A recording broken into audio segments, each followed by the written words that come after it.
Hello and welcome back to my channel Anurag law classes.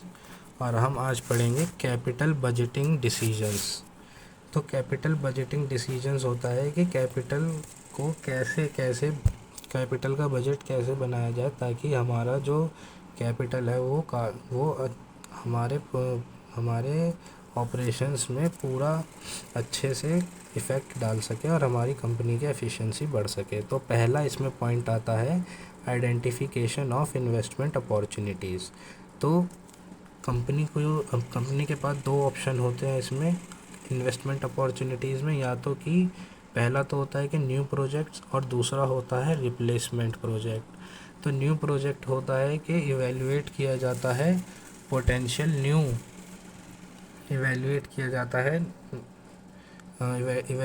जाता है नए नए प्रोजेक्ट को जो जिनके पास पोटेंशियल होता है एनहेंस करने का कंपनी की रिवेन्यू स्ट्रीम या ऑपरेशन एफिशिएंसी को।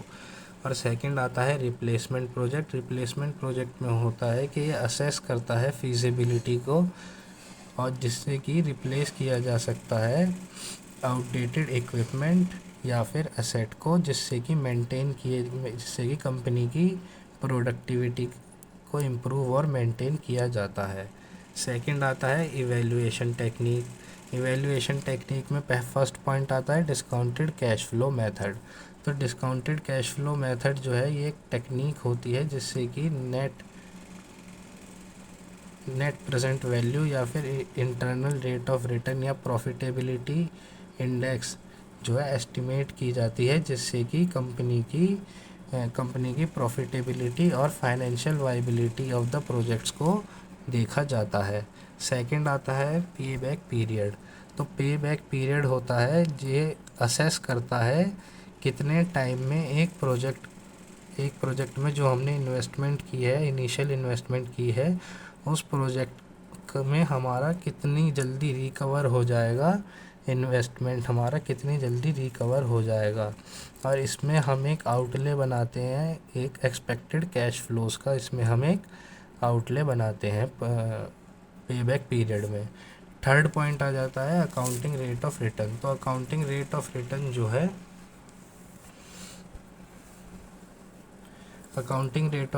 है कैलकुलेट किया जाता है एवरेज अकाउंटिंग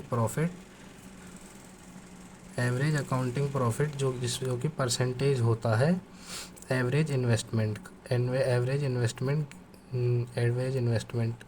इसमें हम average accounting profit divided by average investment देखा जाता है, जिससे कि हमें पता चलता है कि प्रोजेक्ट की प्रॉफिटेबिलिटी कितनी है। थर्ड आ जाता है हमारा रिस्क असेसमेंट। तो रिस्क असेसमेंट में है सेंसिटिविटी एनालिसिस फर्स्ट पॉइंट। इसमें सबसे पहले देखा जाता है, इवेल्युएट किया जाता है कि की वेरिएबल्स जैसे कि सेल्स हो गया, कॉस्ट हो गया या डिस्काउंट रेट हो गया, ये जो है ये अफेक्ट करते हैं प्रोजेक्ट के आउटकम को और ये असेस करते हैं रिस्क की। ये बहुत सेंसिटिव होते हैं रिस्क के प्रति। और सेकंड आ जाता है सिनेरियो एनालिसिस। तो सिनेरियो एनालिसिस में होता है कि ये एनालाइज किए जाते हैं डिफरेंट सिनेरियो या फिर एजम्पशन प्रोजेक्ट के आउटकम के, जिससे कि प्रोजेक्ट का आउटकम की जो पोटेंशियल रिस्क है या अनसर्टेनिटी है उनको देख सके, उनको इवेल्युएट कर सके। थर्ड पॉइंट आ जाता है प्रोबेबिलिटी एनालिसिस। इसमें जो है एक स्टैटिस्टिकल टेक्निक है जिससे कि क्वांटिफाई किया जाता है वेरियस प्रोजेक्ट आउटकम्स को क्वांटिफाई किया जाता है और एक प्रोबेबिलिटी एनालिसिस में। फोर्थ आ जाता है स्ट्रेटेजिक अलाइनमेंट। तो स्ट्रेटेजिक अलाइनमेंट में फर्स्ट पॉइंट आता है इंश्योर किया जाता है इसमें स्ट्रेटेजिक अलाइनमेंट में कि जो डिसीजंस हैं कंपनी के स्ट्रेटेजिक गोल्स के जो डिसीजंस हैं उनका ऑब्जेक्टिव और रिस्क टॉलरेंस क्या होगा। सेकंड पॉइंट आता है प्रायोरिटाइज किया जाता है उन प्रोजेक्ट को जो कि कंट्रीब्यूट करते हैं कंपनी की कंपेटिटिव एडवांटेज में, मार्केट एक्सपेंशन में या फिर लॉजिकल एडवांसमेंट में इन प्रोजेक्ट को प्रायोरिटाइज किया जाता है। फिफ्थ पॉइंट आता है कैपिटल रेशनिंग। तो कैपिटल रेशनिंग में आता है कि एलोकेट किए जाते हैं रिसोर्सेज को एलोकेट किया जाता है इन्वेस्टमेंट, अलग अलग इन्वेस्टमेंट अपॉर्चुनिटीज़ में, जो और ये एक्सपेक्टेड रिटर्न्स के ऊपर बेस्ड होता है, रिस्क प्रोफाइल्स के ऊपर बेस्ड होता है, और स्ट्रेटेजिक इम्पोर्टेंस के ऊपर भी ये जो है रिसोर्स एलोकेशन होता है। अब सेकंड पॉइंट आ जाता है balancing short term and long term financial goal. तो इसमें शॉर्ट टर्म और लॉन्ग टर्म फाइनेंशियल गोल को बैलेंस किया जाता है और कंसीडर किए जाते हैं कंस्ट्रेंट्स जो कि कैपिटल के ऊपर होते हैं। अब हमारा सिक्स पॉइंट आ जाता है पोस्ट इम्प्लीमेंटेशन रिव्यू। तो पोस्ट इम्प्लीमेंटेशन रिव्यू में मॉनिटर किया जाता है और इवेल्युएट किया जाता है परफॉर्मेंस को इवेल्युएट किया जाता है और मॉनिटर किया जाता है, जिससे कि पता चलता है कि प्रोजेक्ट में क्या उसकी फाइनेंशियल और ऑपरेशनल टारगेट्स होंगे, उसको इवेल्युएट और मॉनिटर किया जाता है। सेकंड आता है कि इसमें एडजस्टमेंट की जाती हैं या करेक्शन किए जाते हैं जो कि नेसेसरी होते हैं ऑप्टिमाइज़ करने के लिए प्रोजेक्ट के आउटकम को, और जिससे कि लर्न किया जाता है सक्सेस और फेलियर्स के द्वारा। अब इसमें कुछ कंसिडरेशन होती है कैपिटल बजटिंग के टाइम पे, वो पढ़ लेते हैं। तो टाइम होराइज़न पहला आता है। तो टाइम होराइज़न में होता है कि long term nature of investment project जो होते हैं वो कंसिडरेशन करते हैं कैश फ्लो को, और बेनिफिट देते हैं ये बहुत सालों तक।